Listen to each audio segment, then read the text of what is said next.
Wow. What a crazy 2 days that's after been. I have to pinch myself for a second. I come from Galway City, and thinking back to growing up, I mean, we never could have imagined anything even remotely like this. I mean, walking downtown and seeing some of the best chefs in the world. It's Nathan Outlaw, Claude Bozier, Pierre Kaufman. It's pretty bonkers. I still don't know what I'm doing up here. I'm certainly not one of the best chefs in the world. I'm only starting off in my career. All the guys that have spoke up here over the past 2 days, I mean, they've achieved it all, top of their game. Well, what I want to speak about is from the perspective of the young chef, you know, the guy like me just starting off in the industry. And in particular, what I'd like to speak about is the culture that exists in many high-end kitchens and how that affects the progression of guys like me that want to someday be as good as some of the guys that have spoke here. When I was 10, 11, 12 years old, and I had this great ambition that I want to be a chef, and like that, everybody from family to friends to career guidance teachers, they all had this really negative perception of the job, of the industry. Long hours, hard work, low pay. You'll have a cocaine addiction. I heard that one. Bad back. I mean, literally, you name it, I heard it. And I guarantee you that this perception that existed, it certainly didn't inspire me into the industry. I got into the industry really because of, like, to cut a long story short, passion. I'm still in the industry because of passion. So I worked in a few places growing up, like on summer holidays from school and the likes. And then I got to a stage, as everybody does when you finish up school, and you have to decide what it is that you're going to do with the rest of your life. Went into my local college, went into to train to become a chef, you know, a 2-year course in cooking. And to cut a long story short, it wasn't for me. I felt that if I wanted to take the job seriously, which I knew I did want to take it seriously, then I needed to go where the serious kitchens were. So I went to London, landed an incredible job with Pierre Kaufman. I loved London. I loved working with Kaufman. Loved every minute of it, nearly every minute of it. No, it was I mean, working in that kitchen for such a chef was, for me, it was 1,000,000 times better than any college could be. So I was very, very lucky. But while I was in London, I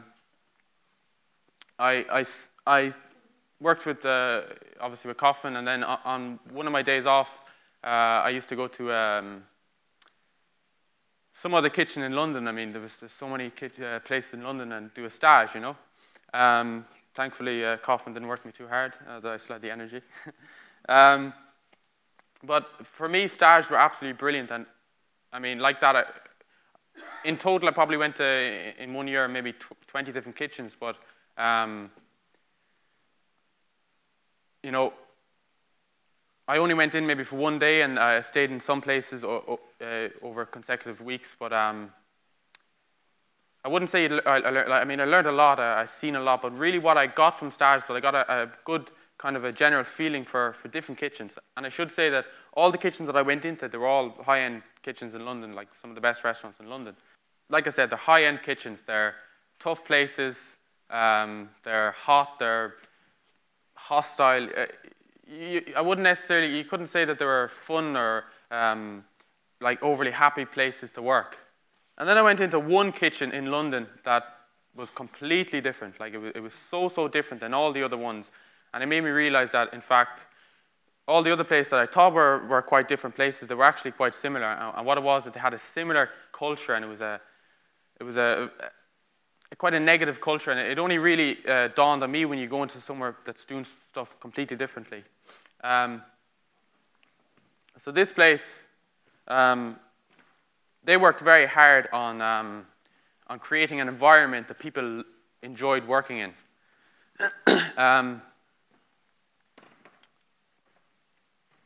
They wanted their chefs to enjoy working in this place. I'm going to share with you 3 things that this place did that that I hadn't really seen in other places, and I suppose efforts that this kitchen was doing to improve the culture, to make their guys happier working for them.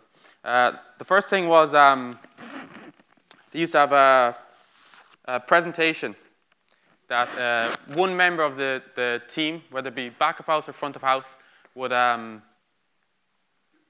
spend 15 minutes during the day, and they'd all sit down, they'd take the time out to talk about anything. I mean, if it's a chef, he might explain to the rest of the guys the cuts of the anatomy of a cow. If it's one of the waiters, they might go through the types of wine, red wine from a certain region. And they did this like quite religiously. This was every week they really made an effort, and each of their team were expected to put effort into it, you know. They did, again, another day per week, they used to have one of the chefs would present a dish to the rest of the guys. Again, it normally took place on their lunch break, and he'd present a dish that he's worked on, thought about, and the rest of the guys would try it. Like this is an idea that I think Noma are famous for with their Saturday night projects, where at the end of a busy Saturday night, when you know, when they've done probably worked a 100-hour week and they're all knackered, and they still find the time to, after they've cleaned down, to put forward a dish and get people to try it, and keep the excitement and the passion there, you know. And the thing about these is that these weren't like intrinsically obvious that these were hugely positive for the business, you know. But they kept all their staff passionate. They kept everybody interested. So the culture that they've created in this kitchen to make their chefs happier and enjoy the job, that's followed on as they've opened other restaurants. That's moved on to other restaurants. They have a very, very low turnover of staff. So the place is booming. It's an incredible restaurant. And I can't help but think, maybe, and let's just think about this, maybe that these efforts that this restaurant are doing to improve the general happiness of their staff, maybe that they're actually causing the food to be better. They're you know, making the place as busy as it is. But ever since I left London, this possibility that maybe there's a bit more, like, you know, the culture of the kitchen, it's quite topical, and I've heard a lot about it, but maybe there's a bit more to it. So I did do quite a bit of research into it, and I realized that, in fact, first of all, this work has been done. Like, this has been a problem with other industries. One such industry is the manufacturing industry, and I think the manufacturing industry has done a huge amount of work down through the years and put a lot of resources into changing their culture to make their business more profitable, more productive, to get the best out of their staff. I want to explain to you one guy that I came across. His name was Dr. Edward Deming, an incredible man in economists, loads of things, but Deming was employed by a whole host of industries to come in and change the way they work. And one of these companies was Ford Car Company, also a manufacturing industry. And they brought Deming in because their business was, they were losing lots of money. They lost 3 billion euros. So they brought Deming in to completely transform their company. And what shocked Mr. Ford was that Deming didn't focus on you know, making the quality better, or focus on getting more money or getting more people to buy cars. What Deming focused on was to change the culture of the workplace and change how they get the best out of their staff. He identified these as problem areas within Ford's company with their culture. So I'm going to share them with you now. So the first one was, simply that we need to accept that change is needed. This is simply that we need to look at how things are done and continue to improve the way things are done. That's another point that Deming made.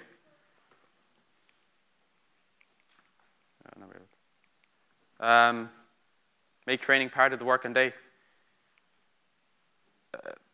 I think people that are in a leadership role, is it their job actually to bollock people that are lower than them, or is it really their job to help those below them to achieve the goal of the kitchen? I think the old way of the chefs being scared to make mistakes, is that really productive? I find this one quite interesting, and I hope that you can see maybe how these are relevant to our own job. I mean, the front of house and the back of house, there's so often a clash and a divide between there, as if it's two separate teams, but really it should be one team. Self-explanatory.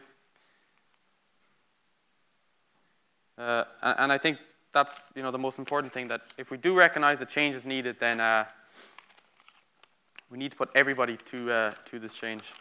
These points that Deming had wrote, they were identified as problem areas within this industry. I think that they're very applicable to our industry. I don't think this isn't the fucking gospel. This ain't going to change everything. But I do think that we've got to look at things differently, realize that other industries have had this problem. Other general industry have changed. I don't think we have. So before I came here to Food on the Edge, I talked to a lot of chefs, and I quickly found out that we all heard of the chef shortage, and the main problems that were identified in that was that us chefs, and they generalized the whole thing. We don't want to work long hours.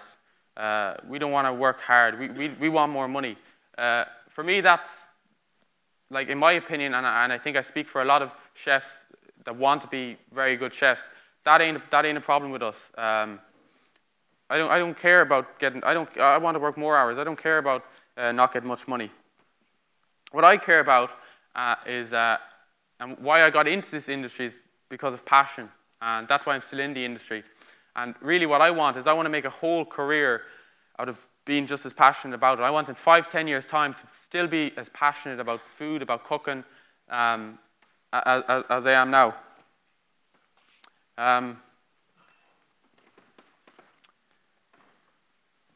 Like I said, these are just, I feel that this is an area that maybe it was worth talking about.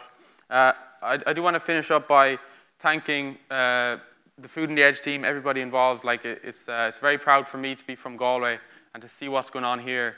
Like I said, we could never have thought that some of the world's best chefs would come to Galway and come here. So it's incredible. I genuinely believe that this is an incredibly special moment. I think that this is the beginning of a movement that is going to take place for Irish food, and we're only going to get better and better. And I think that's largely thanks to JP McMahon. And I want to thank JP McMahon. Like you said earlier, I was 15, 16 years old, and I walked into JP and asked, can I work? And I've no doubt that without any experience that any other chef, well, not any other chef, but lots of other chefs in high-end restaurants, Michelin star restaurants, would have told me to go.